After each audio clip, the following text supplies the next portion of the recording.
Warning, this content is for entertainment and educational purposes only.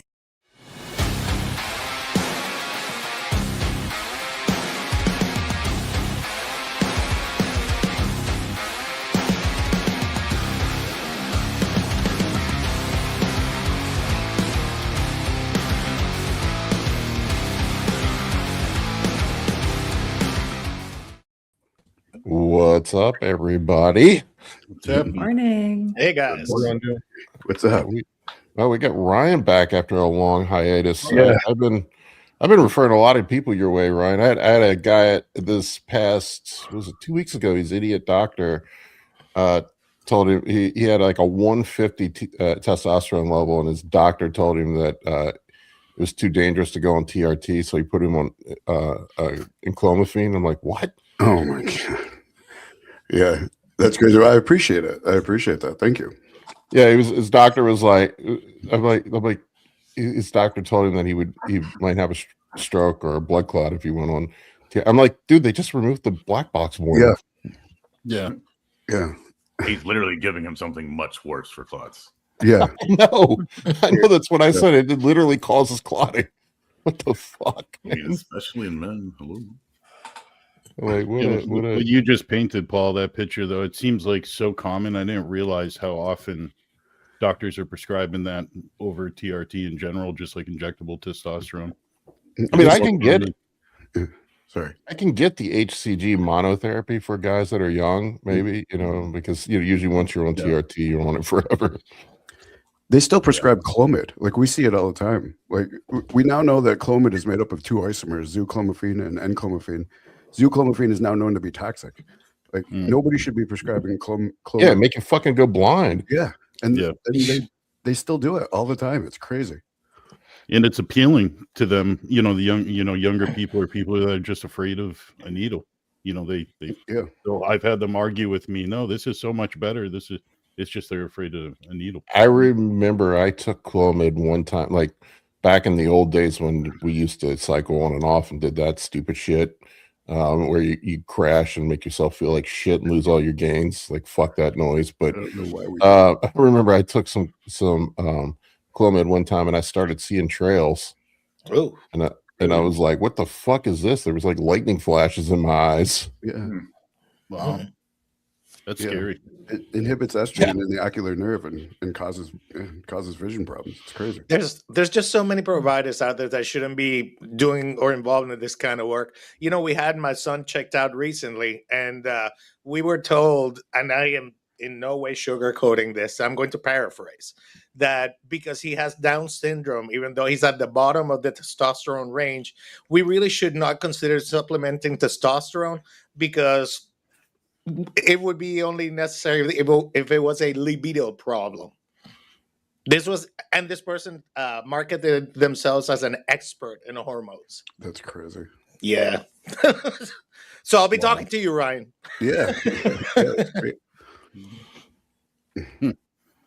Got Josh on here today. This is Josh's first time to the rodeo. Welcome, Josh. Thank you guys for having me on. Ryan and Gonzo and Mike, nice to meet you guys. Yeah, nice to meet Likewise. Josh is going to get his pro card. It's just a matter of time. I just competed at Nationals. How'd you do?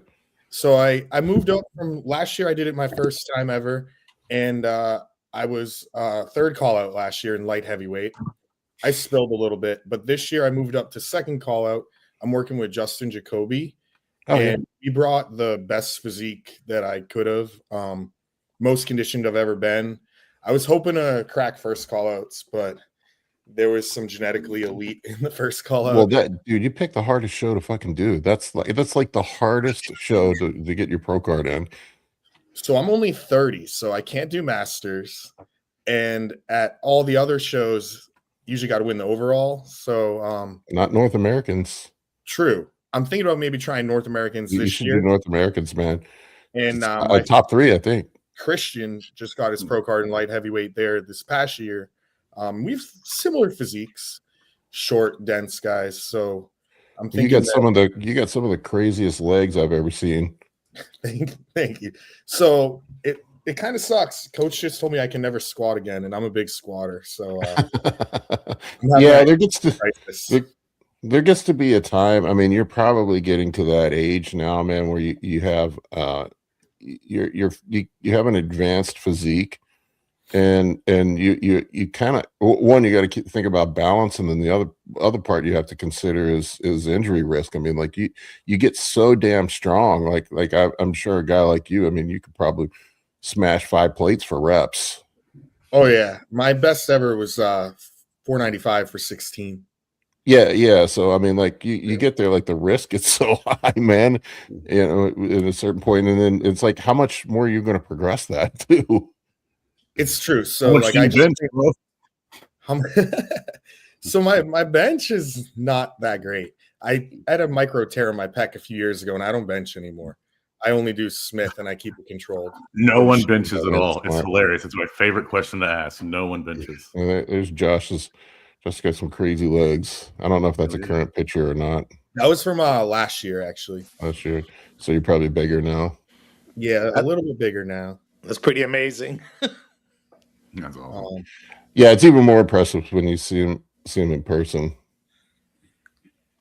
I don't know how old that one is either. One with nationals. That was this past year. If you click on that, which one? Back shot. Yeah, that was this year's conditioning. And that was second call outs. I was 13th place. Yeah, man, conditioning's on point, dude. Yeah, you can tell you've done some deadlifts too. Look at those erectors. Jesus Christ, man. Yeah, my best ever deadlift was 600 for 8. That's crazy, man. So, ladies and gentlemen, get strong when you're young. That's so yeah, basically coach was like, no more squats and deadlifts, and my identity crisis has started. You can graduate to Justin was on here, he calls it second bodybuilding.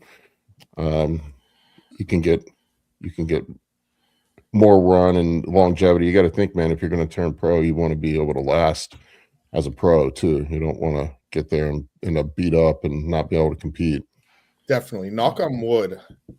I really haven't had any major injuries, and I feel pretty good. So I guess I never had an injury until I hit 32 and I tore my ACL. But that was playing basketball. That wasn't even lifting weights. Yeah, see, that's the thing. Like bodybuilding, I'm fine, but I don't want to do anything else because I will get hurt. Yeah, dude. If you're serious, if you want to be a pro, you really just have to put everything else on the bench. You can't be doing stupid shit in other parts of your life. You know, it's always like you go to tie your shoe or something and you get an injury. Yeah, because like from when you were in high school, when you were in high school sports, and then when you become a bodybuilder, you weigh so much more. Like you're not used to, your ligaments aren't ready for that kind of move, that kind of weight around like you did in high school. So a lot of bodybuilders get injuries, just like you did, Paul. Like I've seen that a lot. Yeah, I mean, I was 185 pounds when I played basketball when I was younger. Yeah, it's a little different playing it at 280. Yeah. You know, another thing that I always consider is like when we play sports later in life, because we don't practice as consistently, it's a skill. Yeah. So then you add that to the so your movement patterns are not as good as they used to be. Mm-hmm. Throw in your ligaments, like Ryan was saying. Mm-hmm. There you go. There goes that ACL or whatever. For sure. Did anybody see the Jake Paul fight? Unfortunately, yes. I don't call that a like a good redemption. Yeah, from him beating up an old man last year. And that Tyson thing, I went back through and watched that again. There were several times that Tyson pulled punches. It was strange. It was an act. It was. There was some selling of drama there for sure, and that one there was some. I don't know how true he as well. I mean, he's still 60, so I mean, I know he's Mike Tyson, but you're still 60. But there you could see, like, man, there were several moments where Tyson pulled punches. I'll see if I can find it. All right. Controversy in the Tyson fight. I think Tyson just wants to get his paycheck. I mean, that's reasonable. He was definitely old and out of shape. It's there's just, I don't know, man. I mean, I don't blame him. I get my bag, man, and move on. Move on. Move I mean, on with shit. he's a good MMA fighter, but he had no business getting in the ring with the best heavyweight in the sport and maybe one of the best heavyweights of all time. That's just he was way outmatched there. And for me, like, I grew up watching boxing on HBO, and the way things are now, it actually has me a little concerned for the sport, honestly, because it's over sensationalized. They just want to put names up there that'll sell tickets. They overhype everything, and then you don't have a good sport, a good contest. And I grew up on pro wrestling, so I'm not knocking WWE either, but they're turning boxing into WWE, where it's all trash talk and performance and not necessarily a real sport anymore. Right. WWE is very successful. Boxing is not. I love WWE. That's my guilty pleasure. Did I tell you that I worked for them for a very short time? We'll talk about that some other time. For a very short time in Stamford, Connecticut, at the headquarters. Yeah. Okay. I want to show you this. This is from the Mike Tyson fight with Jake Paul. This is what I'm talking about. You tell me. I don't know. I want unbiased opinions here, but you tell me. Watch this. What is that? What does that look like to you? Glaucoma. He's got glaucoma. He's got a prescription for it. No, you're right. It's a depth field perception issue. Yeah, so I don't know, man. That looks a little suspect to me. Like Jake Paul. There was some talk this week that Jake Paul, you know that thing where he sticks his tongue out during the fight, that's like code for his partner to like, hey, bro, don't, gotta pull back a little bit. But Anthony Joshua, the look on his face was fucking. Oh my god, the look on that guy's face just cracked me the fuck up. This is, look at this shit.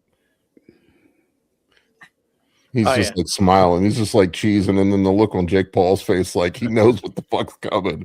Yeah. Yeah, what was real was that which ended in this. Yeah, that's what I say. To Jake's credit, he did hang. I mean, he stayed in. Yeah, and now he has his jaw wired shut, probably. Oof. No thanks. Oh my gosh, this is my least favorite thing to do, is to take somebody out of arch bars. I had to do it last week to the nicest lady. She had no idea what was coming. She thought we were going to put her to sleep for it. I got to be the bearer of bad news as I was ripping wires out of her mouth. Ouch. That's no fun. Oh, do they? Yeah, I imagine you probably do that for cosmetic procedures, right? No, we take trauma call once a quarter. So when we do facial trauma call. Yeah. The worst time, though, was this kid. He was, in his early 20s, spoke no English, was supposed to bring a translator with him who also spoke no English. So me, just kind of going in and starting to, rip these wires out of this kid's mouth while he's looking at me terrified. And his friend is videotaping it with his phone. I was like, yeah, it was not so much fun. Good friend. Yeah, that's what friends are for. Consequences to getting hit in the face, people. I'd like to sign up to take the wires out of Jake Paul's mouth. I'll get my with a needle driver, pull hard. My big plumbing hammer and large pair of pliers. I'll take them out. Did they say how much money those guys pulled in with that fight? Oh, like 92 million, I think they each got, or something ridiculous. Each. There was some. I don't know how true it is, but there was some talk that that there was penalties for Joshua if he knocked out Jake Paul. Oh, really? Yeah, I don't know how true that is, but he's bet on himself. Because I bet on myself on Anthony Joshua. He's making a lot of money. Oh, he was so smug after the fight. I was just laughing. He was like, "Yeah, I should have knocked him out earlier," but he goes, "I wanted to see the will leave his body. When you're beating somebody, after a while, you just kind of see the will leave them, and they just give up." Mm-hmm. I wasn't done wrecking his soul. So, you know. Yeah. I mean, that final punch, like, he was wide open. Like, the one that broke his jaw, like, he just left his defenses. Like, he's right. He just gave up. He had nothing left. He had nothing left. Put his face right out there, and yeah, it was bad. Well, not only that, motherfucker was out of shape. Did you see how fat he was? Yeah. Like, how do you show up at a boxing match against the best guy in the world? And you know, he has all the best trainers, access to, you know, probably people to cook his food, and he can probably take whatever fucking PEDs he wants. And how do you show up looking like that? So I marshmallows were his PED of choice. I don't know if this is true or not. Was he supposed to fight somebody else, and then this fighter was substituted in the last month? Is that correct? I have no idea. Because I heard that was, but that's a rumor. I'm going with like friend of a friend rumor that supposedly he was training for somebody else, and then that person couldn't do it, so they ended up with this guy. And that wouldn't affect his conditioning, though. Yeah, that's called I party at the club on Friday night. Look, that's that bloated. I drink. That is some butter being looking physique right there. That is not going to help you. Yeah, man boobs. I mean, like no muscle. That's what we call skinny fat in bodybuilding. Too much D-ball. Just fat. I don't think that's a D-ball. I think that's called Miller Lite. Yeah, estrogen and Miller Lite, probably. Yes. Yeah. You know, when he was doing well in the MMA, he was sort of known for having a steel jaw too. So it's so surprising that he got his jaw broke. It's like insult to insult. But a lot of MMA fighters aren't. You know, they aren't really like they're not like world-class boxers, right? Right. They're not heavy hitters. No. Yeah, they strike to get in close and grapple. You know, they don't stand up and strike mostly. You know, usually. I mean, you see a lot of MMA guys get in a boxing ring, get their head smashed in by a boxer. You know, grappling is the ultimate thing to neutralize boxing. You get somebody on the ground, you can't, you know, throw a hard punch. So, I mean, remember when UFC first started? And I'm talking back in the Hoist Gracie days. That was the strategy. It was you can take one or two hits so you could close in, and then once you were in, and then nobody could know how to handle BJ back in the original strategy. Was to grab he wouldn't be able to hang with the real MMA or grappler. Yeah, no, that's true. Yeah. No. Yeah. You don't want. I thought he was talking about me at first. I'm like, yeah, you're right. I'm a very bad jiu-jitsu practitioner. I know this firsthand. I get my ass kicked by black belts all the time. Well, that's the best way to win a bar fight. What's that? A gun? To the ground. Man, dude, I'm telling you, jiu-jitsu is like the ultimate humbling thing, man. You go in and, you know, I'm 280 and you think you can muscle through some people, but man, there's some guys that are just fucking savages, man. Little dudes, 180-pound dudes that'll put you to sleep. It's like a little spider monkey. I'm curious, Paul, is the gi like an East Coast thing? Like, is that are people into the jiu-jitsu with the gi there? Because here it's a lot of no gi. Yeah, I mean, no gi versus gi. I mean, they do both at the academy I go to. No, gi is the traditional way to train, but there are advantages to both. No gi training with the gi. If you want to learn defense, like there's a more of a threat of getting submitted in a gi because there's shit to grab. You know, you can grab a collar, you can grab a sleeve, you can grab a lapel. You're under the constant threat of being choked or having your arm broken when you're in a gi. So you really learn how to play defense. That threat is not always present with no gi because you can't collar choke somebody with no gi on. Right. And there's the argument that gi is also more practical for self-defense because you're not going to be grappling with somebody with no clothes on, right? If you get in a fight. I mean, you might be. You might be, but you know, look, I think there's advantages. I think there's advantages to both. It's probably smart to train both if you're looking for self-defense. For competition, you know, if you're going to be an MMA fighter, it doesn't make any sense to roll in a gi. Maybe to get better at defending chokes. But No, I don't see it. I mean, if you're training for the cage, you know, when these guys get in the cage, they take oil baths the day before. Yeah. It's a little soak in oil so that comes out of their pores when they sweat, when they start. Well, Dave, you wrestled in high school, right? Yeah. I wrestled too. We used to spray each other down with Pam before matches. I used to wrestle as well. We never really did you do that? I had Did you heard guys of it. do I that? just thought it was I a never joke. did that. No. Yeah, that was my wrestling coach. He would tell us we'd keep the bottle of Pam in our and then so dudes couldn't fucking grab us. But it works both ways when you have that shit on you, man. Yeah. Well, most leagues have rules against it, right? So you can't. That's why they soak in it the day before, they wash it all off, and then once they start sweating, it comes out of their pores. Yeah, you can't spray yourself and then get in the octagon. Just eat a bunch of fatty food. Eat a pizza the night before. It'll do the same thing. Yeah, you'll be moving well after that. Yeah, we used to do that. We would spray ourselves down with Pam and then towel off a little bit, and then so you couldn't see it. But yeah.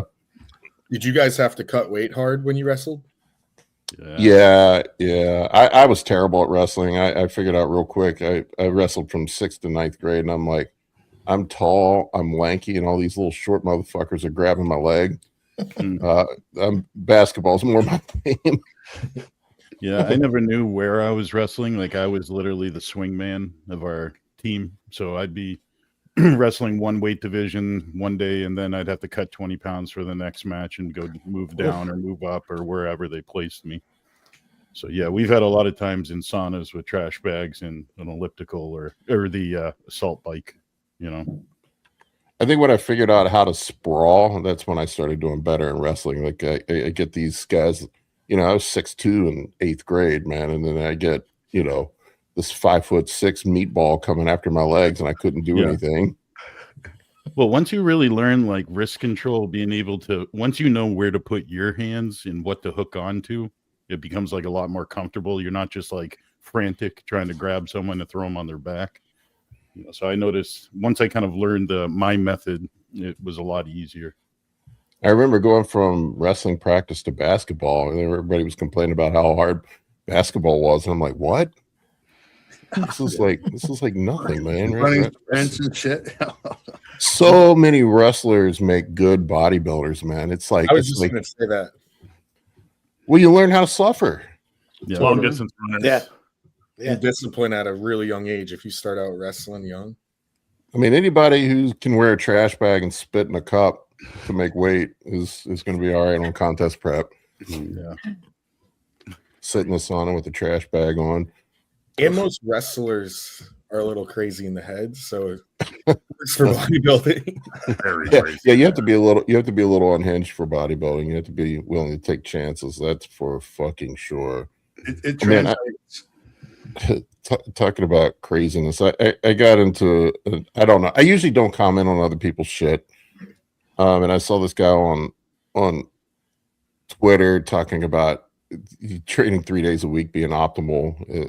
That's you only need to train three days a week for optimal results. I'm like, dude, I don't know one fucking pro bodybuilder trains 3 days a week. Not one.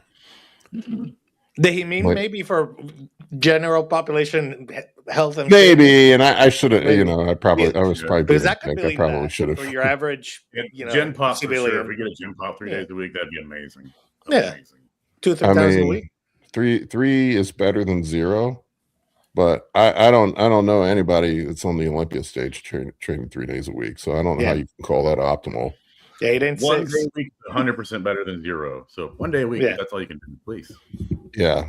I mean, there might be an argument for like a wellness pro who is like completely at the top of her muscle, could do just glutes 3 days a week and no upper body for a little while. Maybe. I don't know. Yeah. There's no other professional athlete that's training at their sport 3 days a week. No. Right. No. Is this the same guy, Paul, that he always posts that you need 3 to 4 rest days a week or whatever?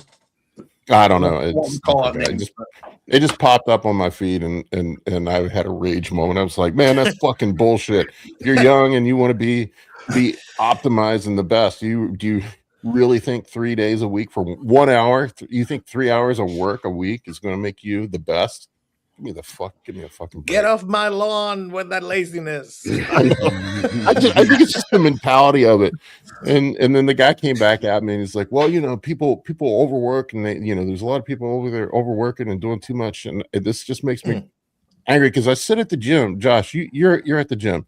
When you look around at everybody else in the gym, how many motherfuckers do you look at and say to yourself, man, that guy's going too hard, he needs to back off? Just me. Not many. Yeah. No, I mean, everybody I'm looking at is on their goddamn phone. Yeah, so not unless you're talking about text messages. Right. We got some I don't even 600-pound, see people sweating at the deadlifters, gym though. anymore That's most of the good time. there. That's cool. No, you've That's got not that point. a young kid. Were they like 21, 22? No, I got an I don't 18-year-old doing 685 deadlift. Wow. It's crazy. Wow. Yeah. Yeah, It's once really cool. look, there are guys that work too hard. That's for sure, but they're rare. They are rare. The guys that work too hard are generally the ones that are at the top. Yeah, there's far more people slacking off with their time in the gym than they are overworking. It's really hard to overwork. Your body almost self-regulates us anyways to stop, slow down. You can definitely overtrain. I've done it before. Yeah. You can do too much, that's for sure. But I mean, like, deluding yourself into thinking that 3 hours a week of doing something is optimal is just beyond belief to me. I'm like, how the fuck does that work? And if you said, hey, I want to be the best wrestler in the world, do you think 3 hours a week is going to cut it? No. You're gonna be doing like 12 hours. Yeah. Right. I've worked with some of these professional MMA guys, man. Those motherfuckers are insane. No, They'll train 4 or 5 hours a day and then go lift weights, get up and do it over again. Yeah, multiple sessions if need be. Same thing with I've got a couple of NFL guys. The amount of workload those dudes do is crazy. Mm. I mean, they're 6 days a week. They're trained. 5 days a week practice. They have a game, and then they're lifting weights every day on top of it, and doing conditioning and training work too. Kobe Bryant would get to the gym 2 hours before the rest of his team and shoot 3-pointers and free throws. Yeah. Yeah, So I don't know. Then there's the work in the in the classroom, studying your craft, applying time that way as well. Yeah, I mean, same thing with bodybuilding. Like, if you want to be great at bodybuilding, it's not just the gym time; it's the time you put in with the diet, the time you put in with learning, practicing posing. I mean, there's all these things that add up to being a great bodybuilder. I mean, but yeah, I don't know. It's just look. I think the thing, it's just a thing as old as time. Shortcuts sell. Who doesn't want to? You can be rich working 3 hours a week. That sounds great, doesn't it? Sure. Or you can look like Jay Cutler if you just train 3 days a week. Well, Paul, it makes me think that the people that think 3 hours is optimal haven't really pushed themselves to that upper edge and found out what too much is too much. Yeah, all I'm saying is try a little bit more sometime and see what happens. Yeah. Find out where your limit is. All right, enough of the old man rant. I had something I was wondering about. I saw people were posting this Cristiano Ronaldo thing. I guess he posted a picture of him at 40 versus 30. I don't know. Do you guys think he is on the sauce? Which one is which? 20 or 30 is on the left, 40 is on the right. No, he looks like a runner. I don't know, man. I think there's He's run 7 to 15 miles a day. It's crazy. Now, I don't know if he's retired or not, but I do know what soccer players used to do. He looks like he raided a Windsor factory. I don't know, man. I there's got to be at least some TRT and GH going on. Oh, I mean, maybe, but sure. I can sure. see him being just natural. But yeah, for sure, he is the best. There is something about this picture that is impressive to me, and it's the fact that you can see form follows function in this man. Like he looks genetically engineered to play soccer, to play football. It's incredible. I mean, he's amazing. I'm not taking anything away from him, but he's no Messi though. I am Argentinian. Sorry, I got to throw that in there. So just hair plugs or no hair plugs? That's the real question. Come on.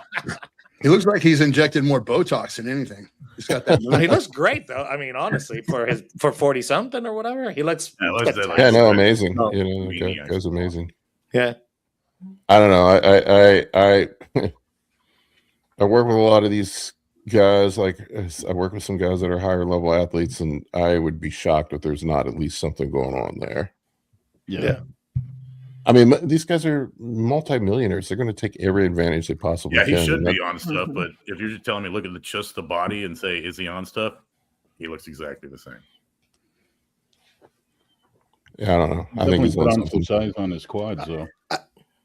I would bet like test growth for sure, just to maintain that youthful vigor. Yeah, that and then look, I the professional athletes I've seen and that I've worked with, it's not what people think they would take. It's generally most of the time it's some peptides, growth hormone, HGH. I mean, look, if you're going to be a football soccer player, you don't want to be 270 pounds, right? That's not great for your sport. Right. You don't want D-ball pumps in your lower back and your calves when you're running on, trying to kick a goal. That's not great. Well, it's funny because that's kind of almost the convo Jackie and I had last night is like, what is natural? Like everyone thinks that, he can be enhanced. He could be enhanced, but not on any kind of hormonal assistance or anabolic, AAS, like we would think it could, there's other things, fat burners to keep them lean, or some stuff for like EPO for, to constantly be oxygenated for. There's Lee Priest. What's up, man? He's awake in the middle of the night. Lee, I thought it was too late to have you on, man. You should jump on sometime. What time is it in Australia? There he is. Oh, we need to get Lee on here sometime. What day is it in Australia? Is it Monday? Yeah, it's Monday, right? What's the future like? But does that make sense? I wouldn't be surprised if Ronaldo, with his kind of genetics, said that he's not on any anabolics, but he uses other things that are not going to affect his endocrine system. You know what I'm saying? Yeah, possibly. Maybe he's on HCG monotherapy. There you go, Ryan. Well, and I think more than anything, too, it shows that over 10 years, if you stay locked in, you can maintain, if nothing else, I mean, you keep your, like you said, Paul, he never got out of shape in the off season. I'm sure was very strict with his diet year round. I mean, like those things matter. It's like a million little things over a decade. I mean, look at what the results were. I mean, that's what a real athlete does, not Jake Paul. Yeah. So Jake Paul could probably learn a little bit from him. Another thing, 10-year glow up for Jake Paul.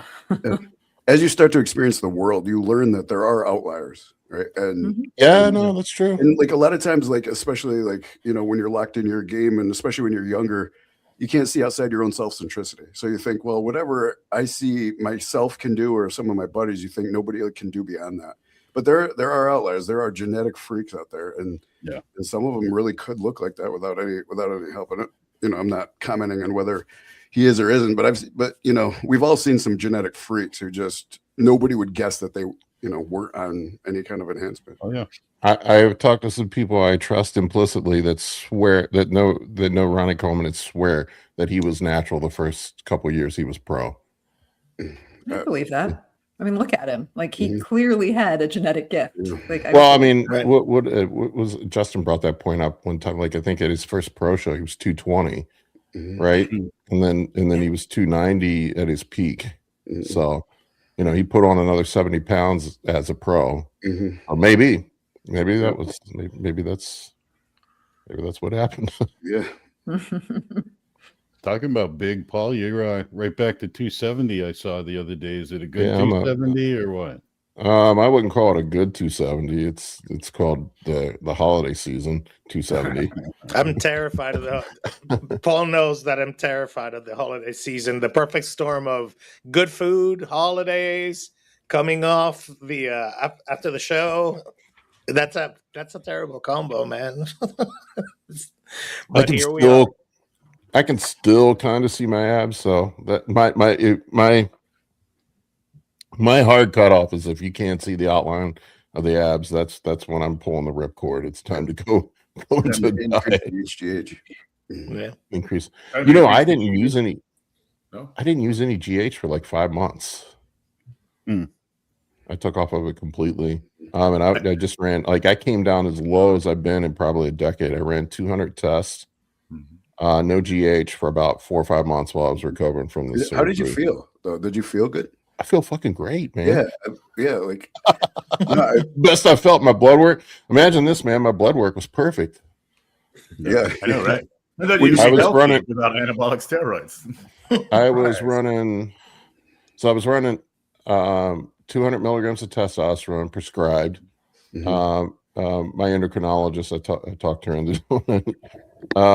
And then I had I'm diabetic, so they prescribed me Manjaro and metformin, and that's it, man. It's all, 200 milligrams of Manjaro, 1,000 milligrams of metformin, 200 milligrams of testosterone for like the last 5-6 months, and I felt great, man. Blood work was great. And then I just I don't know, about 7 weeks ago, I pushed it up a little bit, running like 300 tests, 150. There's the bingo card. I said I'm diabetic.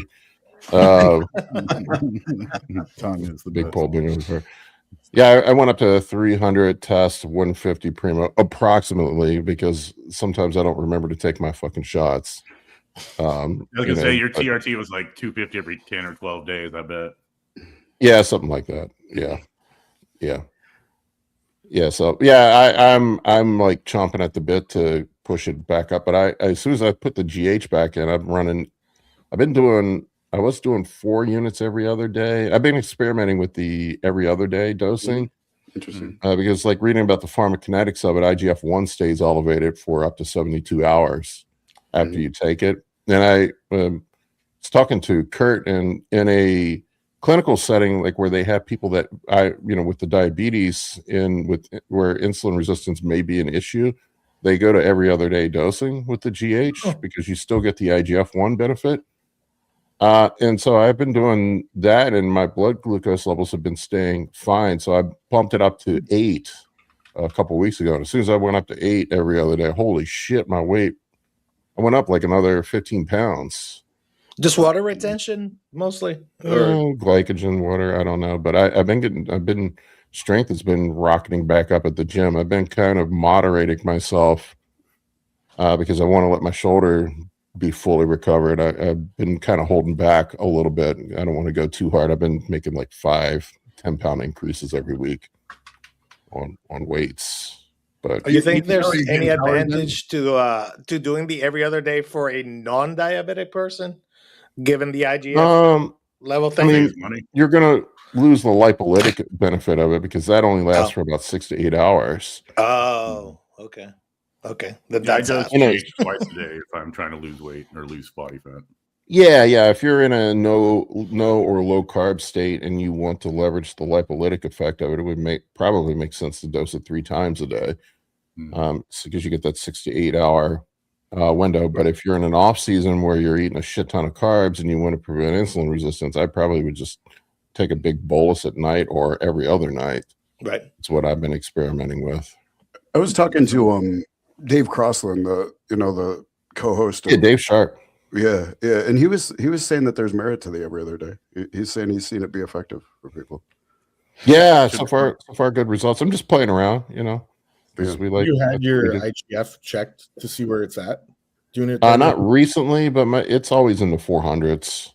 That's cool. IGF also isn't a great marker for actually telling what IGF is doing. Like the blood serum is not a great marker. No, because that's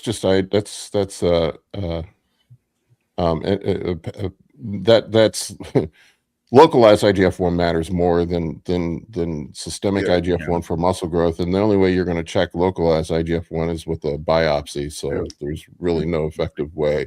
I mean, it can be a clue that we are having more IGF conversion, but that's going to be used up by binding proteins and stuff that are also produced by the liver and stuff. So it's kind of, I don't know, it's kind of a useless.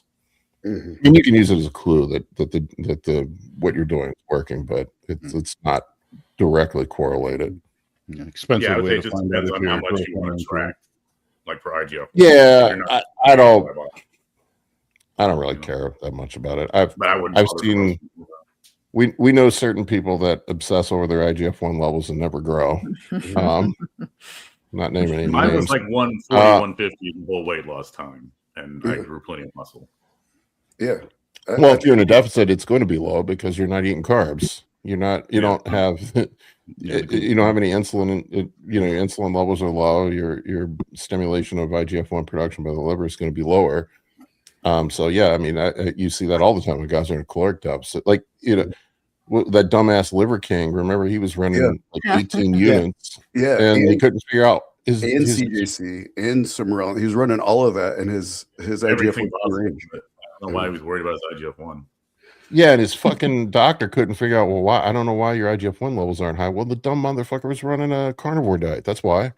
You're not eating any carbs. Of course it's going to be low. Yeah, that's right. The fuck, man? Like I'm surprised that the doctor couldn't figure that out. No. He was eating carbs. He just wasn't telling anybody. Like, he would have like 400 grams of carbs in like fruit drinks. Like, he was like complete fraud. Like, all of his stuff is somewhat fine as far as ideas, but then he just went crazy with everything. Yeah, I did a breakdown of his diet. He was doing some weird shit. Yeah, that's who it was. Okay, yeah. I was like, I heard it from somebody. Yeah. He was. Who knows? He was like putting maple syrup in his protein shakes. It was hilarious because like half his protein came from protein shakes, which was the funny part. Right. I mean, I have seen plenty of people who with HGH serums of like 30 and their IGF-1's in range. And I've also seen, people with above range IGF-1, but like, as we're indicating, it's just not always a good marker. I mean, pregnant women have high IGF-1 levels and they're not, looking like Ronnie Coleman. Oh, but they are building a human. That takes a lot of growth, growth hormone, grow a tiny human. Growth hormone. Yeah. Well, I know Chase is when he was doing some of those megadose experiments, his IGF levels were low in general, anyhow. Mm-hmm. Throughout most of those experiments. I mean, he got pretty big. Not low, but they weren't like And then trenbolone tends to make your IGF look lower, but it seems to obviously move everything to the muscles. Really, I've never heard that one. Yeah, Parabolic talked about it all the time. He did a bunch of it increases the with him we did a video on that. It actually increases the efficacy of the IGF-1. So it binds to the receptors, moves into the cell faster. Yeah, from what I recall, Tren lowers IGF-1 binding protein, right? I could be wrong about that, but that's what I recall. I'll have to look that one up. Have to ask. Although ChatGPT might not know, but that's what I recall. And how do you know that, Ryan? Just by testing the binding protein? I'm sorry, go ahead. Sorry. Yeah, I mean, just so you see people do it, and again, I don't have great data on it, but we've seen it enough to where people who are doing trend, then you test their IGF-1, even if they're on like HGH or LR3, and their IGF tends to be lower. So then when you go do deep dive research, you actually see that. Well, that's systemic IGF-1, so it's probably being utilized. Exactly. The serum, right? Yeah, the serum is lower. And then you can start to find, you can actually see some information that trend does increase the uses, the efficacy of the IGF-1. I don't know specifically that, Paul is saying that it reduces IGF-1 binding protein, which makes sense. I don't know that we saw that. We just saw that it's being utilized faster. So it's like, here's what faster. ChatGPT spit back. Yes, trenbolone lowers IGF-1 binding protein 3, which can increase free bioactive IGF-1 signaling, even if IGF-1 doesn't increase or even decline. Yeah. There you go. Yep, there you go. Up the trend. See? So the answer for everything is always more trend. So and I've seen through some empirical data that people do better on IGF-1 LR3 when they're using trend. So if you're going to use that, that's a time to use it. Austin's really good at documenting his research too. So Yeah. Watch that video if you get a chance, Dave. He explains it really well. Yeah. Yeah, I definitely will. He's really smart. I remember he used to reach out to me all the time when I first started putting videos and sending me stuff, and I was like, "Oh my god, this guy again." But he is super smart. He's really I smart. love him. Yeah. Yeah, and he's made some great progress too. I mean, he's done a lot of experimentation on himself that other people just wouldn't do, but he's able to accrue a lot of data that way. Yeah, no, That's he's a very super ethical smart. practice to do it on yourself before you even think about talking to other people. I appreciate Well, I mean, that. that's what we do in the bodybuilding, right? Yeah, Where I like you guys. It's good stuff. we find a guy with autism that's willing to experiment on himself, and then the rest of us reap the benefits. Use the tism, Luke. Use the tism. He gave himself gynecomastia and then was able to reverse it. Yeah, he cured it with DHT cream. DHT cream. Yeah. That's pretty No bold. one was using that. That's smart. DHT, when you think about it makes sense, but nobody else would try that. Who else would try that, right? But he did it and it worked. Like DHT binds to estrogen receptor beta, which reverses all the proliferation. So it just reversed the gynecomastia completely. Well, that's essentially what Masteron was an attempt to do. All right, we want to take some questions. Yes. Oh, actually, before we start the questions, I have a question for Ryan. Since he's on, I'm going to ask it. Ryan, we got notification from our compounding pharmacy that we use that they are no longer able to compound the 25 milligram per milliliter testosterone. Have you run into that with any of your compounding pharmacies? No. I was just shocked. Yeah, that would be just a choice by the compounding pharmacy, like if they aren't selling enough of it. But like our pharmacies are still have that. Yeah, they sent out this whole letter saying that they're trying really hard to get it back in stock. So it's not something that they have voluntarily removed. They just said they're having issues compounding it. I'm like, well, that just Interesting. Yeah, Ryan. I haven't seen that with my pharmacies. Well, I might be hitting you up because my pharmacy, our pharmacy is apparently not compounding right now. So sorry. Yeah, that's fine. I'll hook you up. You know that. Yeah. I mean, because to try and dose, from a 200 milligram, women, no, so you can. It's just challenging. Okay. On an insulin. Well, I've used the 0.03 syringes for most everything anyway, so like it's easy in that sense, but it's just kind of still fiddly and annoying, and a pain in the ass. Really trust it. Oh, or in the arm. Well, whatever. It's a pain in the subcutaneous. Oh yeah, Tanya says hers is giving her 50 right now, which is still it's better than 200. Yeah, You take we 10 have units. and 25. I think we even have 20. Yeah, 25 works so well. I mean, it's an easy one to dose from. 25 is pretty easy. So My body would laugh at 50 milligrams of testosterone. It'd be yeah, take the whole bottle. It lasts like 6 months. 1,500 more like it. Put a 1. I mean, 1,500 a day.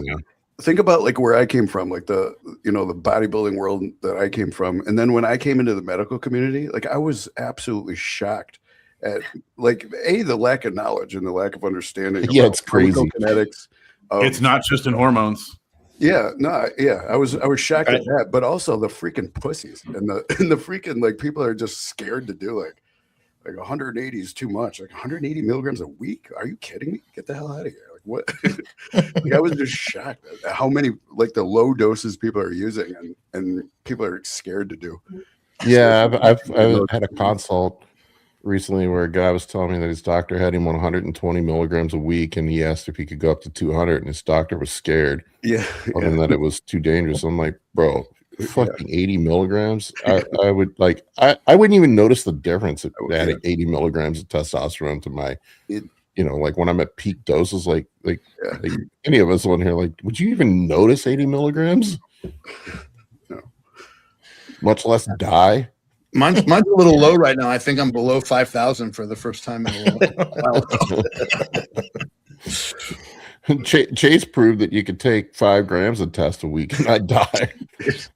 with no left ventricular enlargement either. No, I had my since I've had a lot of downtime this year and couldn't really train for about 6 months and was on TRT. I went in and did all the diagnostic testing I had been avoiding because you do like bodybuilders do, and if you're dying, you don't want to know you're dying. Yeah, so that means you have to quit contest prep. I can die after contest prep. Priorities. Talk about the crazy mentality, Josh. That's how we think, right? I'll deal with that later. But yeah, no, I went in and had an echo done, and I had a little bit of LVH like 5 years ago. It wasn't crazy, but my ejection fraction had improved by 10%, and my LVH had completely reversed from the last 5 years. No kidding. That's great. Yeah, with all the fucking gear I ran. Yeah. I did 3 grams for my contest prep when I won my pro card. Thanks, Roman Fritz, for that one. But did you do anything specific for that, or was it? You know, my cardiologist, he's very forward thinking. I've seen this guy for a while. He thinks it's the combination of the. I aggressively treat the blood pressure. I've been on telmisartan, 80 milligrams, well, 40 most of the time. I go alternate between 40 and 80, and nebivolol, off and on a calcium channel blocker for the last probably 5 years. And there is some evidence that the combination of telmisartan and a beta blocker reverse LVH. Interesting. Yeah. And then also aggressively managing my lipids too. I take a statin and ezetimibe as well, and I keep my I try to keep my LDL around 60 if I can. Is it a specific beta blocker? Nebivolol. It's a selective beta blocker specifically to the. Yeah. It's not a like propanolol. It does both beta 1 and beta 2. So you want beta 1. Beta blockers ruin your exercise ability completely. Yeah, you want beta 1 specifically. So if you're an athlete, plus beta 2 is important for fat burning. So it's nebivolol would be a better choice for a bodybuilder. Same thing with statins. You want to stay away from the lipophilic statins that could potentially cause muscle issues.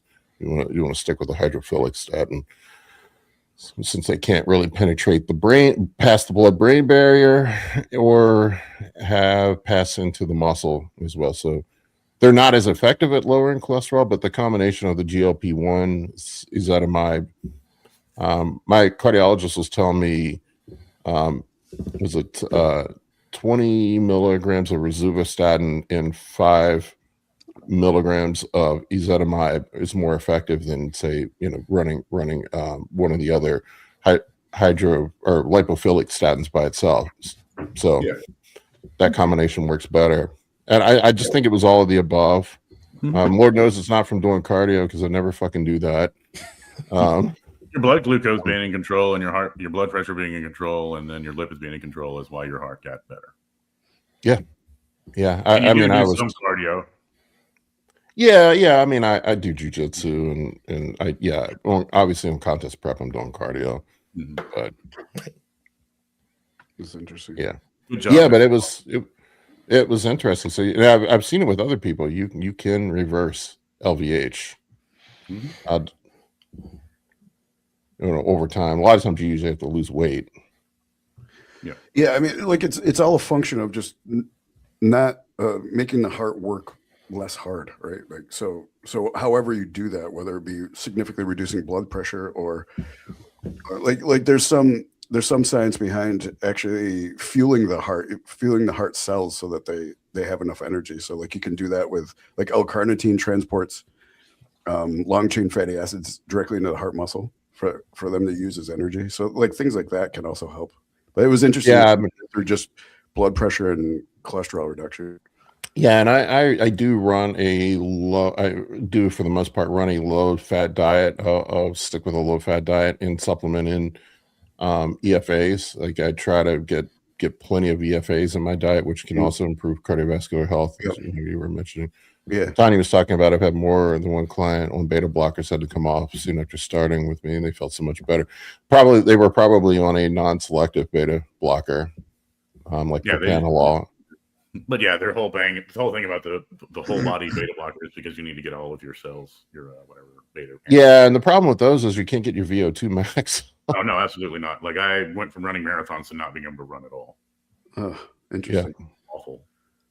Well, guys, I got some Legos to build before I send my grandson back to Michigan. So I'm going to hop off here today. I'm Enjoy. literally doing that later. Happy New Year. See you later, Mike. Happy New Year. All right, let's. Sorry, I ramble. I feel like I'm talking way too much No, about it's me good. today. Let's get some questions in.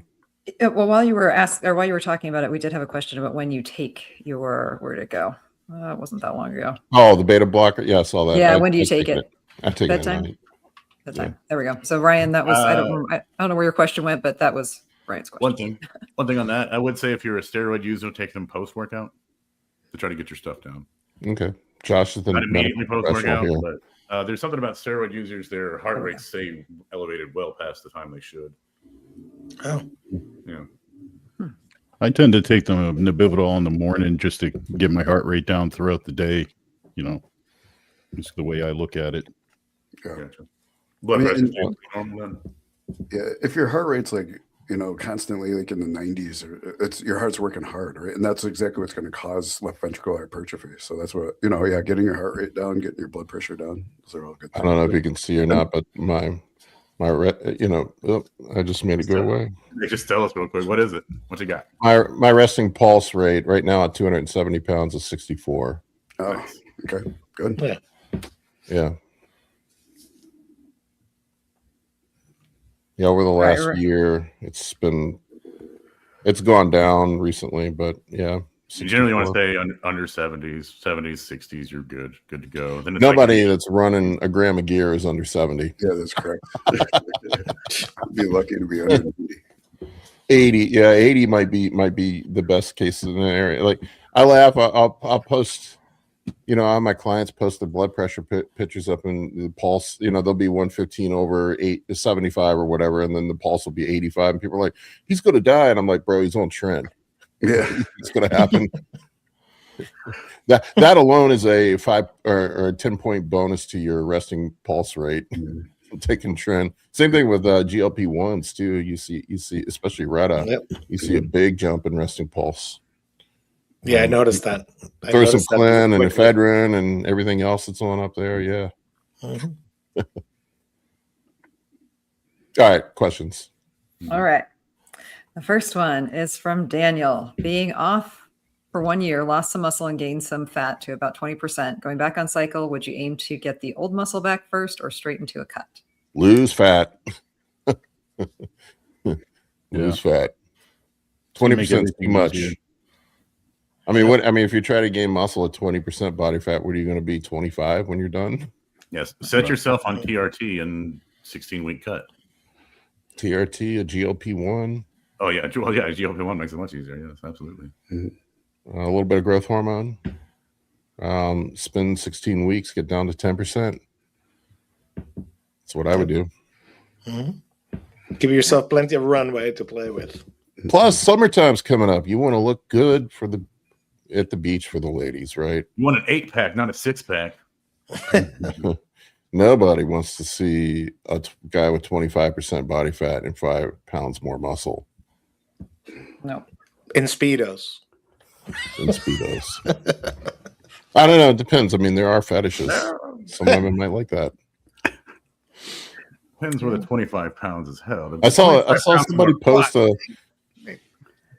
more post a study or something or a survey recently. It said women prefer dad bods. I'm like, I don't believe that for one fucking second. No, They they don't. prefer the work that a dad bod takes for them to put up with. They probably say that because they don't want to offend or upset their husband. But Amy, do women prefer dad bods? No, absolutely not. No hesitation in that answer. Nope. Think for somebody who had a very big dad bod. They don't like the dad bod comparatively. Not a good look. All right, ready for the next one? Let's go. From Cody. What's an ideal warm-up before it becomes a set or start to fatigue, interfering with your sets? Don't think I'm that big, but some people think it's odd because I'm weak too. Well, those are two different things, Cody, but how many sets do you guys think of as a warm-up? Let Josh take this one. You're the guest, new guest. So ideally, I do like a little warm up with some rotations, like external rotations, and just warm up my shoulders and everything prior to something. And then my first exercise or two, I generally do like 2 to 3 feeler sets. And if I need more, I do more. But I really go off of how I'm feeling individually each session. And generally, my first exercise is more of a warm up or like pre-exhaust, especially if it's for chest or legs. Like I do a fly and warm up, or a leg extension prior to legs, and really get blood flowing, and then get into the compounds. But I still warm up a few sets, and then really focus on the progressive overload with the heavier work. I just go straight to my working set. Fuck all of it. This is why I had shoulder surgery. Do you really? Is that real? I did for a while. I used to be just go straight into my working sets. Really fucking dumb. Until you got old. Really fucking manly, what you mean? Very manly. Your body was okay? Yeah. No, that's why I had shoulder surgery. I was actually going to say, yeah, I totally agree with Josh. And what I wanted to expound on is that warm-ups are really important. Like I have seen like so many people, like especially younger guys who are kind of gifted, who you know just have a lot of natural strength, or guys who you know get onto some juice and then they just want to lift a lot and they don't, you know, they haven't been lifting for a long time, so they go right into their working set. And I've said it to people. I said, you're going to pull a muscle, like on a bench, like you're gonna pull a pec. You got to warm up. Don't do that. And sure enough, like I'll see them pull. I've seen it multiple times. They'll pull a pec. I was like, I told you that was going to happen. Yeah, I learned that. Really important. Yeah, I worked with Dr. Marv, and he set me up a very extensive warm-up routine for my upper body to prevent shoulder injury. So I'm being very careful now. Yeah, no, I was totally a dunderhead. I'd walk in and I don't lift super heavy, but I would do straight sets. So I would just like maybe do one warm-up set and then go straight into my working sets. That's crazy. Yeah, it's fucking stupid. So believe me, just because I'm smart doesn't mean I do smart things. You can definitely do a lot more work if you warm up first. I was trying to be efficient, man. My logic was like, hey, when the guys come to move the furniture at the house, they don't warm up with the end table first. They just go straight we used to for have the a lot couch. of beer before we went to work. No, it's smart to warm up. You think of the mechanics, right? Like your muscle, like there's a couple different things that can cause like a little pull, right? And if your muscles are two things, if the actual fibers are a little bit misaligned, right, and then you suddenly put a ton of tension on that, then they'll kind of like flick back into place, but with a tear in there. Or if a ligament is slightly caught on a bone, or a ligament or a tendon, I mean, is slightly caught on a bone, and that's why like a lot of times when you'll be working, you'll feel that clunk, right, or you'll feel like people call it a bone crack, right.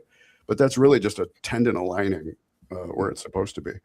So if you have a tendon that's like kind of slightly caught on a bone and you put a ton of stress on that, that's when you pull a muscle. That's when you pull something, or you have a strain, right? Well, or just repeated like fraying of that tendon. If you're continually clicking it over the bone, you know, I mean, like look at Paul's bicep tendon was a great example of that. You know, if you get that click where you kind of feel that tendon snapping over the bone every time you do a movement, like that's just wear and tear on that tendon. Yeah. They get frayed, which is different than being scared. And Cody, if people think you're weak for your size, like who cares? If you're big, who cares what you're lifting? I don't lift super heavy. Yeah. Yeah, the judges aren't asking people like how much you lift. I did lift heavy, Just you know, the like bench press question just for the funny part, because then no one bench presses in all the bodybuilding community. It's hilarious. Josh, you still bench press, or are you giving that up? I've never bench pressed. Oh, sorry. Wrong, Josh. Josh Brown? Have you given that up, or? Oh yeah, I had a micro tear from probably not. Yeah, that's right. You said that. 3 years ago. Incline barbell, 315. Did 1 plate, 2 plate, 3 plate. Like I was only 26 at the time too, and I figured I'm young, you know, can get away with it. Nope. That was the last time I did a barbell bench. Yeah, barbell benches. My orthopedic surgeon, when I went in for my shoulder surgery, he said, I don't remember the exact number, but it was something like 70 to 80% of pec tear or rupture surgeries are from barbell benches. Oh my God. It's like almost all of them. He said they almost never see them in other people. And the same thing, like he told me about my bicep tendon thing. He's like, you only see that in guys that lift weights. He's like, nobody else has that injury ever. That's a great lead into this question from Josh. Should bodybuilders get their big three up to a certain standard before swapping them for machines? And the answer to this is not stop one rep short of tearing a muscle. I don't look. I go back. This is the thing I talk about. I was talking to Josh Brown about at the beginning. When you're a beginner bodybuilder, I think it's really important to focus on progressive overload and mastering the basics first. And look, if you don't have access to stuff, you can't go wrong with doing the big three. That's how I started off lifting. I think most of us probably started off lifting weights. I worked out at a shitty little powerlifting gym that had squat, bench, and deadlifts, and I progressed those and got better at those and got stronger. And when we look at like the risk of pec tear, when you're benching 135 for 10 reps, the risk of pec tear is probably pretty close to 0. Whereas if you're doing 405 for 8 to 10 reps, there is way more risk of so there are stages to bodybuilder. I think when you're in that beginner to intermediate phase, that you really have to focus on mastering the basics and progressive overload. However you do that, you can do that with machines, probably. But I probably start off with barbells when you're young and healthy and can get away with it, barbells and dumbbells, and then as you become an advanced bodybuilder, when you hit that phase where you're probably on the verge of turning pro or you turn pro, progressive overload starts to become more and more difficult. Like Josh, I mean, you're banging out 15 reps with 495 on squats. I mean, how much more are you going to progress that? You're going to do 15 with 595, right? So it's kind of like he wants to. Yeah. Oh yeah. I mean, progression is fun, man. I fucking love it, man. I mean, that smashing the logbook gives you purpose when you go to the gym. It's fun as shit. That's the most fun part of lifting. So don't miss out on that beginning phase where progressive overload is important. But I would say at some point there are levels to this. At some point you have to get more. Also, big barbell compound movements too aren't going to address,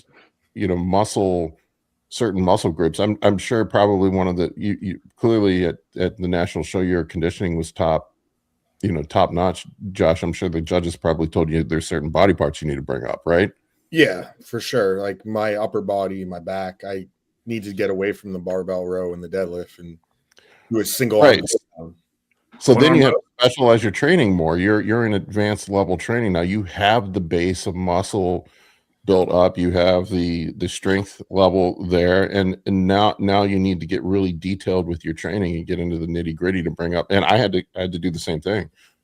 And so there are phases to this. So I'd say, look, if you're a beginner lifter, bar, squat, deadlift, bench press, great. Why not go for it? And then when you get to a certain size, then you need to evolve your training. Sorry for the long-winded answer. I have a follow-up question, Tanya. How many legs did you grow when you stopped squatting? Right. I was saying, you have 3 legs now? Yeah, this is magic. My also didn't grow a leg doing squats. Yeah, interesting. My legs grew better when I stopped doing squats.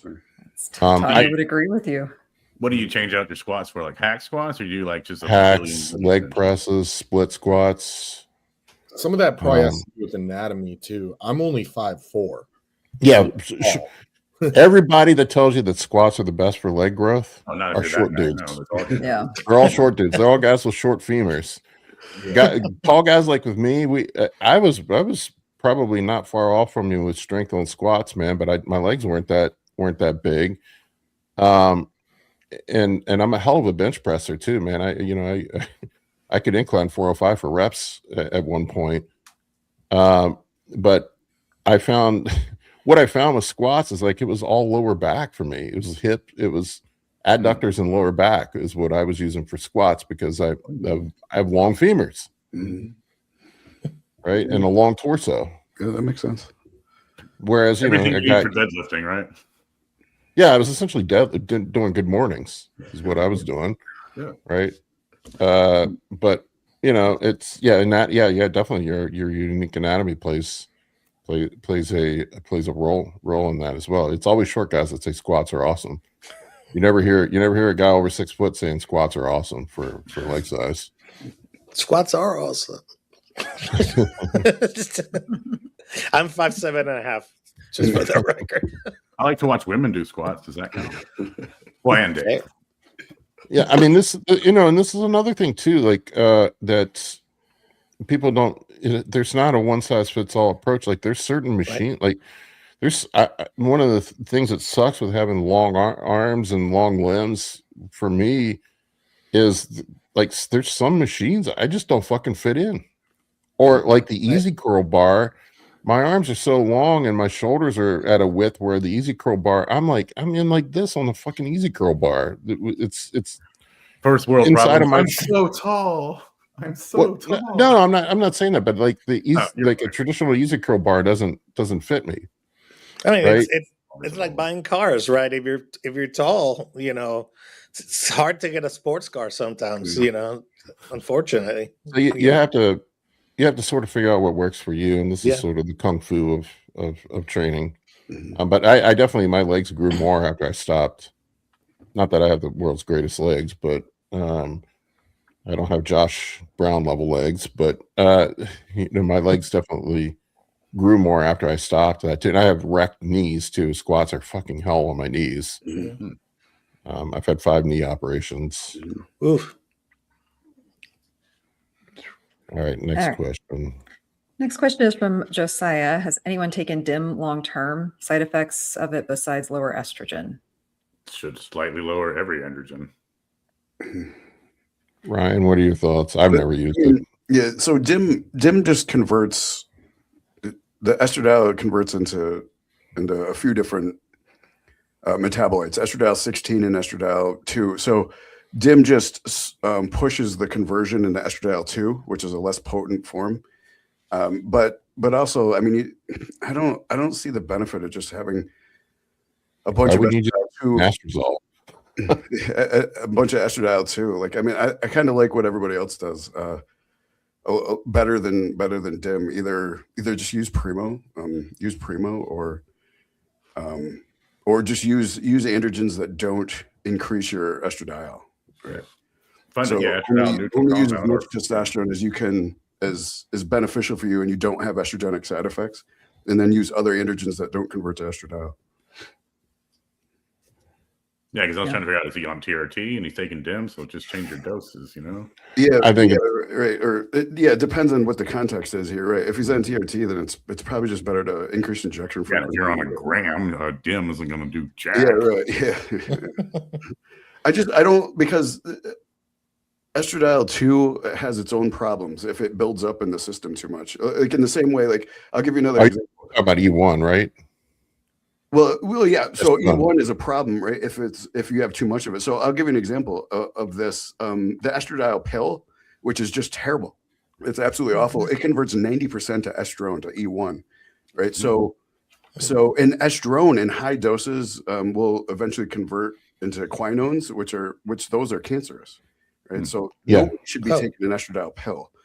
You don't want that much estrone build up. Like having it in the right amounts and the correct ratios to estradiol is fine, but having like you'll see if women taking estradiol pills, their estrone will be like 600 and their estradiol will only be like 60 or 70, right? And it's not good to have that much estrone for that long a period of time, right? So it's about some of these metabolites it's not good to have them in huge doses or huge levels for a long period of time.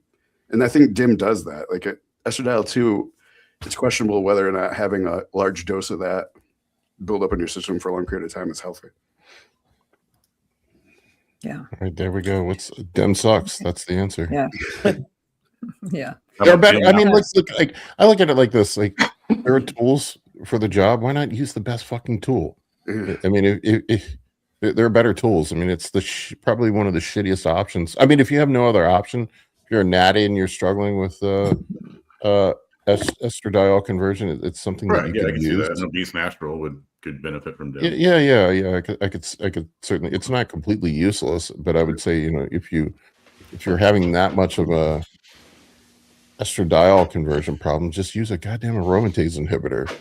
Cut out the middleman, or like Ryan said, use Primo or Equipoise or something to. Yeah, more context for the question will help, but there's a lot of things about DIM that are good and bad. All right, what's up next? Sorry. No, next one is from Motivate You. What is your position on test prop daily or to manage hematocrit or test E daily? Ryan. Try running. It's a good question. I mean, so one of the other important things to understand is hematocrit is not necessarily evil. Like hematocrit, when it's raised because of testosterone, like you're actually probably better off being 52, 53%, even 54% is not bad. So like I have a lot of people who are like, oh, my hematocrit's 52%. I got to donate blood, right? And that's just not where you want to go. That's literally the stupidest thing you can do. Yeah, right. And donating blood is not a good idea. So like, I mean, if you want to do it to help people, to actually, you're trying to help, but don't do it just to reduce your hemoglobin hematocrit. It just can cause problems down the line. You'll actually cause more of a red blood cell production by donating blood. So it's like the first thing I always check is your hematocrit really in a dangerous zone, right? And even at 54%, you're fine, right? In Europe, the 55% is the normal, right? Yeah. So that's the first question I ask. Do you really is your hematocrit really a problem? Right. And then the second thing will be if your hematocrit is going, your body has natural shutoffs for hematocrit. Like you have if your blood gets to a certain thickness, your body will shut down red blood cell production. Right. However, there are some things that supersede that. One thing that will supersede your body's natural shutoff is too high iron. If you eat too much red meat, or if you're taking like iron pills, your body will make red blood cells out of it instead of just having iron floating around in your body. The second thing is lack of oxygen from like usually sleep apnea, right? So don't, if your hematocrit is a problem, fix the reason why your hematocrit is high, right? Like if you take 1,000, if you don't have a problem with one of those problems that's superseding your body's natural cutoff point, then 1,000 milligrams of testosterone won't even raise your hematocrit past like 54-ish%, right? You're only going to raise the past 54-ish% if you have one of those superseding factors. So figure out why your hematocrit is high and let's fix that. Right. And then also test prop is more test than test E. So exactly. So the third thing I would kind of say is test prop is going to spike your level higher. You're going to have higher testosterone levels intermittently, and that will probably actually cause a little bit more red blood cell production. So to answer the question, probably test E daily is a little less red blood cell production. But again, hematocrit shouldn't be a problem. If it is, let's figure out why your hematocrit's a problem. I'm going to take this opportunity. You can punch the Paul bingo card, and I'm going to shit on Carnivore Bros for just a second. I do a lot of blood panel consults, and I see the Carnivore Bros who are eating nothing but ribeyes all day long, and taking PEDs and have high blood pressure, and also sleep apnea on top of it. And I often see those dudes have 58, 59, 60 hematocrit. Right. And if they just cut back their red meat consumption and start using a CPAP within 90 days, well, it takes about 90 days for red blood cells to turn over. You can donate to shortcut the process, but usually those guys we can get them back down to like 52, 53 just by correcting those things. If you have a 58 or above % hematocrit, there's a problem. There's something wrong. Right? And just like Paul said, it's usually either too much iron or not enough oxygen from smoking. Smoking will do it. And that's an oxygen problem, right? You're actually like diluting the oxygen going. You're hypoxic. Yeah, right. Or banging the weed all day long. Yeah. Smoking. Testosterone itself will not raise your levels to beyond. There is a rare genetic disorder, hemochromatosis, that can cause it, but you don't see it that often. No, hemochromatosis is where you have iron in all of your organs, and it basically starts spilling out and killing you. You're thinking of, I think, polycythemia vera, no? Yep. You're right. My bad. Well, I was almost diagnosed with hemochromatosis, so they were kind of worried about me for a little bit. So, no, I'm good. Iron is in line. All right, what do we got up next? All right. Next question is from Mike. Question about high blood pressure. What medications would you say are beneficial? I'm trying to stay away from medication, but I'm still trying to keep my heart healthy. Kind of covered that. If you're over 120 and 80 or under that, you're good. What's beneficial? I mean, they're all beneficial, but they're really just for whatever, if you need them. I mean, you could say telmisartan has like extra heart benefits, like LV, whatever, left ventricular hypertrophy effects, and it's kind of an antioxidant for your kidneys, but you don't have to take it, then don't take it. Yeah, you could also start with what's, basic question to himself is, why is my blood pressure high? Am I overweight, obese? Am I retaining massive amount of water? How much cardio am I doing? Is my cardio not adequate? Is my my cycle too much? And I'm, worrying about not taking a medication when we'll have a bathtub trend. I mean, really look at the whole picture of why you're addressing high blood pressure.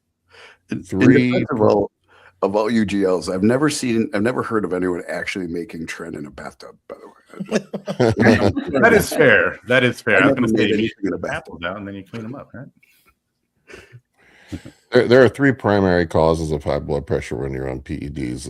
It's excess water retention, central nervous system stimulation, and vasoconstriction. Usually the vasoconstriction is from all the fucking stimulants that guys use, hammering stimulants all day long.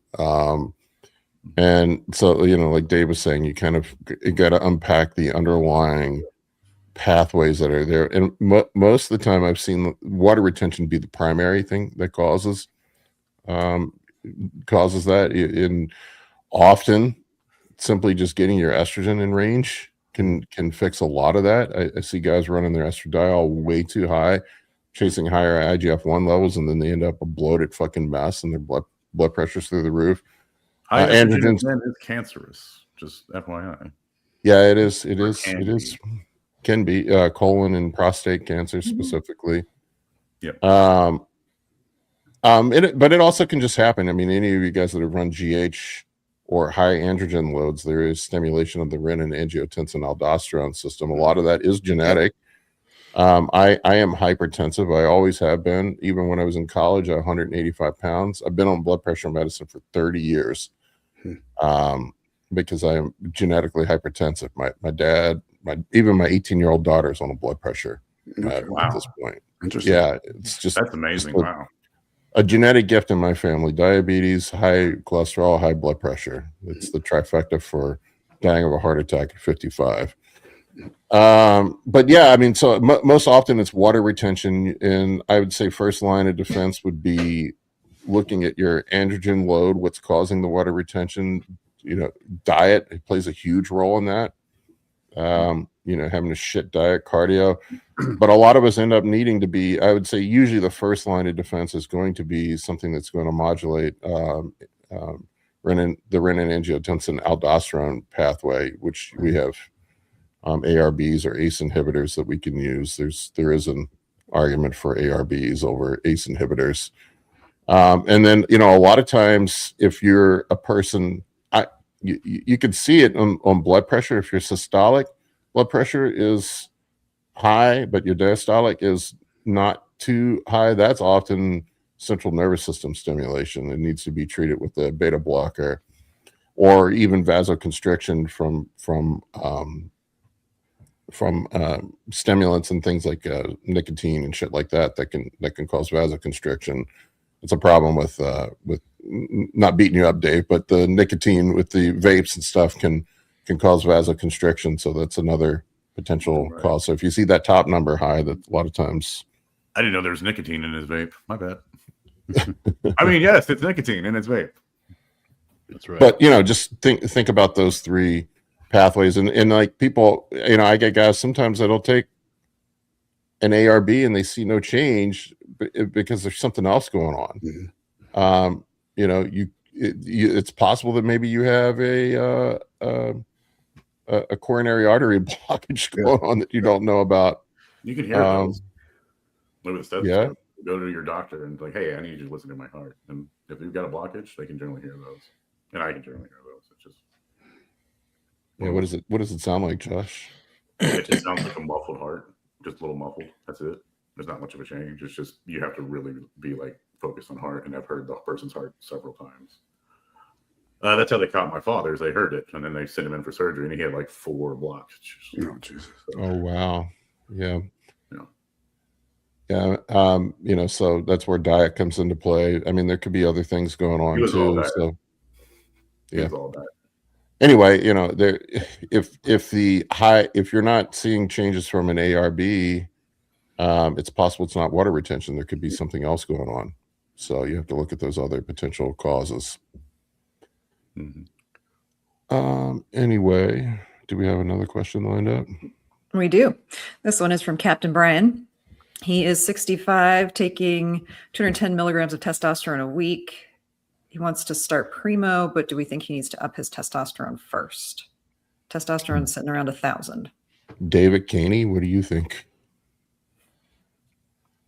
I'm sorry. And did he say he had up to 1,000 already? Yeah, he's at 1,000, taken on 200 milligrams a week. 210 milligrams of test, 3 HGH. And okay. Wants to add in primo. Mm-hmm. I mean, there's a good reason to put it in if you feel your estradiol's a little elevated. If that's an ultra-sensitive test, that's a little on the high end. But yeah, I wouldn't really go past a gram of test. I'd be putting in my second anabolic after that. I think he's saying his testosterone levels. Should I up the test? I think he's at 210 milligrams a week. I think he's saying his test levels are at 1,062. Then his estradiol is only 26. I'd be trying to get the most out of the testosterone for as long as I could get up there with those doses and just monitor your estradiol. And then eventually, if you need a little assistance with the estradiol, you can put the primo in and see how that treats you. Just like this estradiol is too low to add primo. At 26, you're actually you're probably too low even there. Yeah, you're going to smash it. Yeah, and I wouldn't sprinkle in like a little bit of pixie dust, everything. Just stick with your testosterone. Test is best. Most people, it's easier to, manage any side effects and see how you actually react to higher doses than 210. And watch your cholesterol on your Anavar. That's very good. Yeah, especially at age. Anavar will smash your HDL. Mm-hmm. Yeah, and I'm curious what his goal is with keto diet and pushing the androgens up. If he's trying to put size on, I don't know. If probably losing fat.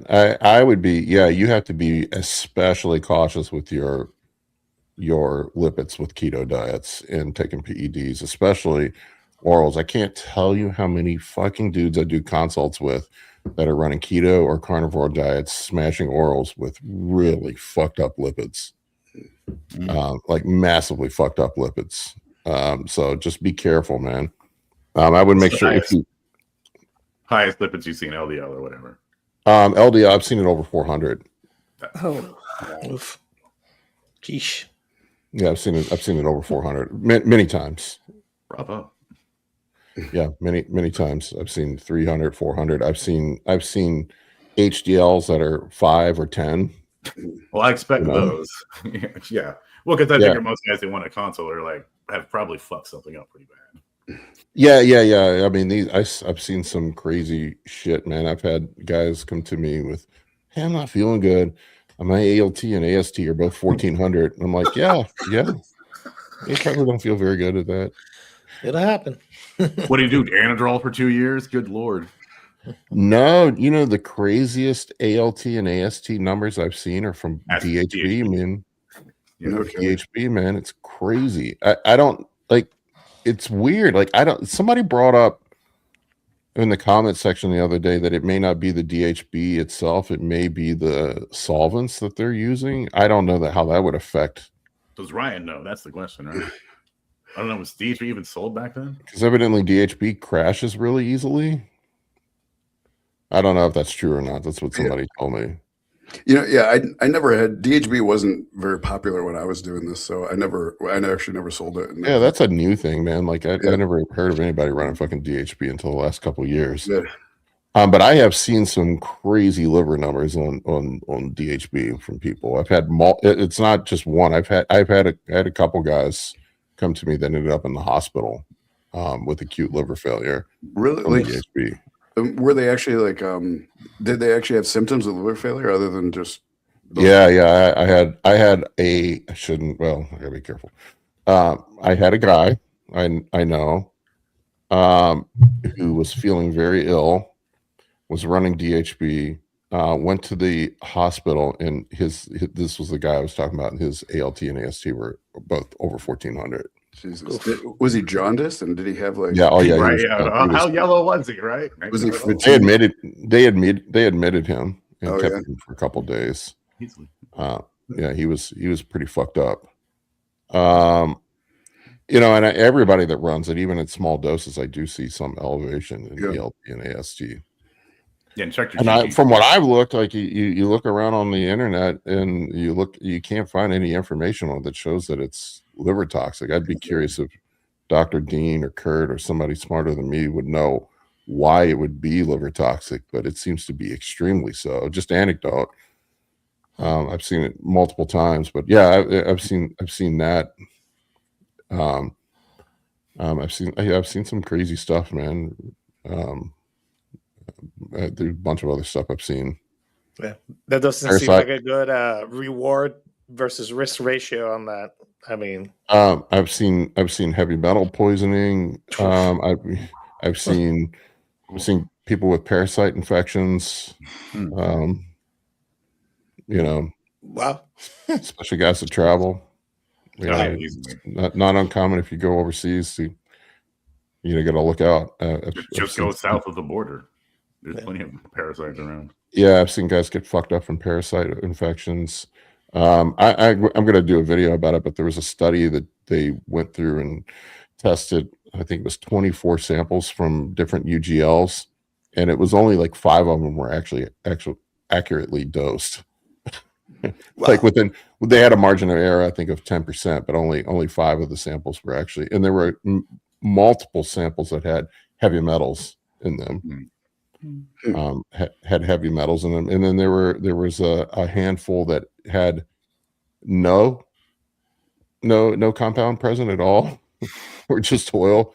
There were a handful that had the wrong compound. I mean, I guess shit can get mislabeled.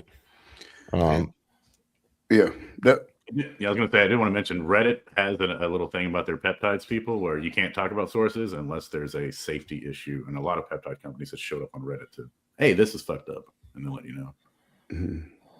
First, for safety's sake while we're talking.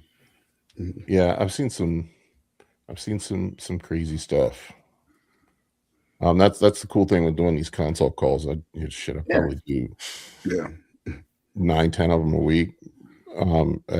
People generally come to me with problems, and you see some wild shit. I learned not to be surprised anymore because, I mean, I'm sure you probably do. You guys are looking at blood panels. Yeah. All right, ready for more questions? Yep. Okay. This one from This Is True. Is a cruise needed if blood work is decent? I don't know that I love the use of the word decent. Well, the bodybuilder in me says no. Let's go. The smart approach would be probably yes. Depends on how much you care about your longevity. I mean, just because blood work is decent doesn't mean there's not something going on, organ stress. How about blood or work, blood pressure, and blood glucose, huh? Well, organ imaging. And would blood work be like a leading indicator too, in the sense that it might look good at that point in time, but maybe there's something else behind there, maybe. I mean, blood work can look great and you can have LVH. You're right, exactly. It's just or a blockage. Or atherosclerosis. Yeah. All right. This year went from 156 to 286 in 6 months. around 25% body fat, is looking to compete in April. What would a good stack be for a cut?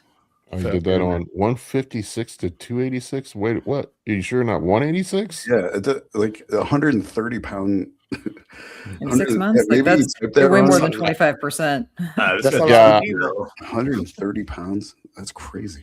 That's a lot of weight. I have to assume that's got to be a typo. That's got to be 156 to 186.